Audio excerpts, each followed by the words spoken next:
महर्षि, ये प्रश्न हम करते नहीं, बट आज हमारे पास भी बहुत सारे ऐसे प्रश्न आते हैं और एक समाज को एक दिशा निर्देश इस प्रश्न के, इस टॉपिक के ऊपर, इस विषय के ऊपर हो जाए। तो महाराज जी, आप इसका राधे राधे। महाराज जी, आपके चरण कमलों में सादर दंडवत प्रणाम। महाराज जी, पिछले 3 महीनों से आपके प्रवचनों को नियमित सुनने के बाद ऐसा लगने लगा कि मैं पशु से भी निम्नवत जीवन जी रहा हूं। अब आपके प्रवचन सुनने पर जीवन बदलने की प्रेरणा मिलती है। महाराज जी, मेरा शरीर पुरुष का होते हुए भी अलग अलग पुरुष शरीरों के साथ यौनाचार जैसे घृणित पाप कर्णों में रोज रोज लगा रहता था। अब आपके प्रवचनों से प्रेरित होकर कुछ समय से बड़ी मुश्किल से अपने आप को कंट्रोल करके रखा है, फिर भी मन बार बार वही सब करने को करता है। महाराज जी, वैवाहिक जीवन भी तलाक तक की नौबत आ चुकी है। महाराज जी, आप मेरी अंतिम शरणागति हो, कृपया मुझे इस पापाचरण से बचाने का सत्मार्ग प्रदान कीजिए। मैंने ऐसा निश्चय किया कि हर 2 महीने तक शरीर को पवित्र रखकर आपके दर्शन करने आया करूंगा, ताकि आपके दर्शन की प्रेरणा मुझे इस पाप कर्म से दूर रखे तथा इससे मुझे निवृत्त कर सके। पहले तो हम आपका धन्यवाद देते हैं कि अभी आप में इतना आत्मबल बचा है कि आप अपनी कमी को सभा में रख रहे हैं। आप बहुत अभी आत्मबल से युक्त है ना, ऐसी बातें समाज में नहीं रखी जाती, हिम्मत नहीं होती ना ऐसा कहना, अपनी कमियों को प्रकाशित किया। तो इसका मतलब कहीं किसी कोने में अभी सत्य का अस्तित्व है। देखो, ये तुम्हारी ही गलती नहीं है, ये संपूर्ण सृष्टि में काम अपना तांडव मचाए हुए। भाई हम चुप हैं, तुम चुप हो, लेकिन तुम मुखर हो गए तो सबकी दृष्टि तुम्हारे पे जाएगी। फिर लौट के अगर अपने हृदयों में देखा जाए तो कुछ ऐसा ही है सबका जीवन। ओपन हो गई तो फिर मुख में कालिक पोतती, समाज का ऐसा स्वरूप। लेकिन जो कालिक पोत रहा वो भी अपने हृदय को देखे। काम कोई ऐसा नहीं कि किसी को बख्श दे, उसी को बख्शता है जिसने भगवान को आश्रयदाता मानकर और भजन शुरू किया। अब तुम्हारे प्रश्न का उत्तर देते हैं। ये काम सुख बुद्धि होने के कारण आदरणीय और प्रिय हो गया, नहीं हुआ? सुख मिलने के कारण। आप ईमानदारी से बताओ, क्या आज तक आपको तृप्ति हुई? सच्ची बताना। नहीं ना? आज भी वही चाह है जो पहले से थी। इसका मतलब कभी नहीं हो सकती, क्योंकि वहां नहीं है सुख। विचार खुले, जब आपने प्रश्न किया तो इस शरीर में है क्या? इस शरीर में है क्या? मल और मूत्र के ही तो द्वार हैं, जहां छू जाने पर हाथ हमको पवित्र करना पड़ेगा। क्या है? दुर्गंध युक्त, चाहे जितना सुगंधित पेय पियो, भोजन पाओ, 6 घंटे बाद दुर्गंध युक्त मल बन जाएगा। एक मल का द्वार है। चाहे जितना सुंदर जूस और दूध पियो, एक मूत्र बन जाएगा। दोनों के द्वार हैं, मल और मूत्र। उसके सेवन का केवल एक ही मार्ग बताया गया है कि संतानोत्पत्ति रूपी जो भगवान की सृष्टि का क्रम है, उसकी पूर्ति के लिए काम का आदर किया गया है। भगवान ने कहा धर्मयुक्त काम मैं हूं, अर्थात जो ये सृष्टि जनित क्रिया है, संयम के द्वारा संतानोत्पत्ति करने के लिए ये जो पाणी ग्रहण संस्कार किया जाता है, इसकी ये वैराग्य को प्राप्त हो जाएगा, घृणा को प्राप्त हो जाएगा, और वो सच्चे मार्ग का पथिक बन जाएगा। पति पत्नी दोनों एक ही धर्म का आश्रय लेकर, भगवद आश्रय लेकर संतान उत्पन्न करना, मानो सृष्टि रूपी भगवान की पूजा करना, बस इतने के लिए काम का आदर है। ये व्यर्थ में गंदे आचरण करना है। ये जो अभी इन्होंने प्रश्न के पहले हमें बताया, क्योंकि हम तो बच्चापन से गंगा किनारे रहे, शास्त्र की बात तो हमें पता है, लेकिन ऐसा पता कि स्त्री स्त्री से आसक्त हो जाए, हमने तो सुना है मोह है न नारी नारी के रूपा। शास्त्र तो ऐसा आज उल्टा, और कलयुग का यही उल्टा कि स्त्री क्या बताया था, स्त्री स्त्री के हाँ, अब इनका तो हमें कहीं शास्त्र में परिचय ही नहीं मिला। ये तो कलयुग की देन हो रही है।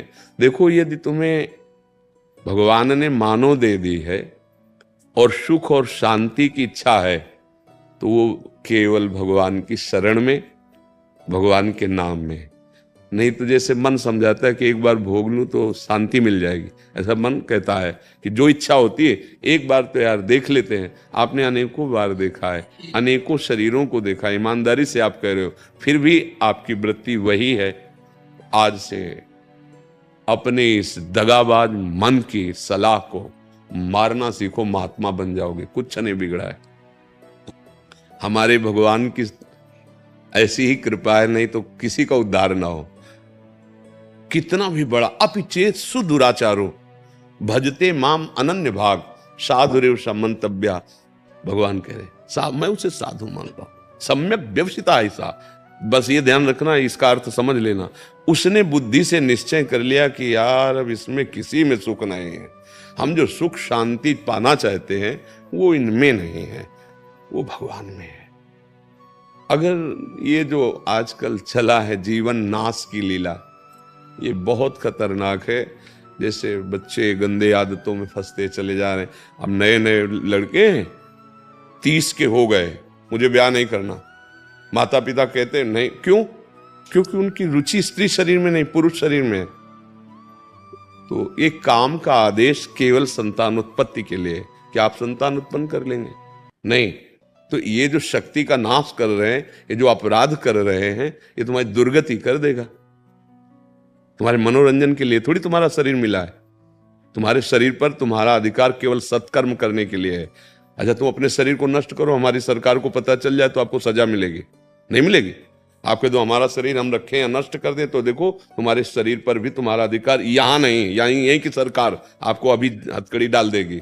फिर अलौकिक सरकार, आप मनमानी आचरण करने के लिए नहीं, आपका स्त्री में राग नहीं है, आप ब्रह्मचर्य धारण करते हुए ऐसे तेजस्वी महान बनो, देश की सेवा करो, अपने आत्मा का उद्धार करो जो फंस गई है दुर्गति में। उसको ऐसा थोड़ी कि गंदी आदतों में फंसा के नारकी योनि, कैसे कैसे, मतलब आप थोड़ी देर विचार करो, कहां तुम सुख ढूंढ रहे हो, कहां ढूंढ रहे हो?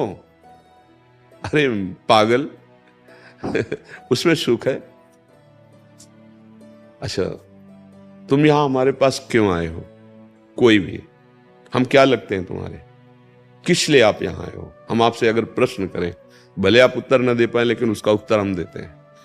आप इस बात के लिए आए हो कि जो मैं कर नहीं पाया वो आप कर लिए, जो मैं नहीं कर पाया वो आप कर लिए, इसलिए हम हाथ जोड़ते हैं और आपसे जानना चाहते हैं कि मैं कैसे निकलूं, जहां नहीं फंसना चाहिए वहां फंस गया। सार बात है ये, कुछ नहीं है। 5 भौतिक शरीर जैसे हमारा तैसे आपका, जो आप भगवान के अंश हो वैसे मैं अंश हूं। पर भगवान की कृपा से बचपन से बात समझ में आएगी कि बहुत जन्म बीत गए धोखे में, ये जन्म बिल्कुल धोखे। ठाकुर कृपा से लग गई ब्रक, 13 वर्ष की अवस्था से लेकर जैसे भगवान ने चलाया आज तक वैसे। ए भाई, हमारी बात जैसे तुमने बताई ना, ऐसे हमारी बात मान लो। हाँ, सुख मिला, वो सुख मिला जो त्रिभुवन में कभी कहीं नहीं मिल सकता, केवल भगवान की शरण में होकर। आप जैसे दुख, तो देखो किडनी फेल है, माँ के गर्भ से इसकी रचना हुई थी। पॉलिसिस्ट किडनी ये रोग है जो माँ के गर्भ से वंशानुगत होता है। 35 वर्ष की अवस्था में प्रकाशित हुआ, 18 साल हो गए इसका दुख। अभी थोड़ी देर में डायलिसिस में जाएंगे। कोई दुख नहीं हमें, पाई भर दुख नहीं। तुम्हें लग रहा है मैं दुखी हूं, मैं चिंतित हूं, मैं डिप्रेशन में हूं? नहीं, ये मिला है। हर दुख सह करके उस सच्चिदानंद के मार्ग में दौड़ते हुए काम क्रोध लोभ मोह मद मत्सर एक एक की वृत्ति को देख करके इनसे बचाव पक्ष रखते हुए निकल जाना।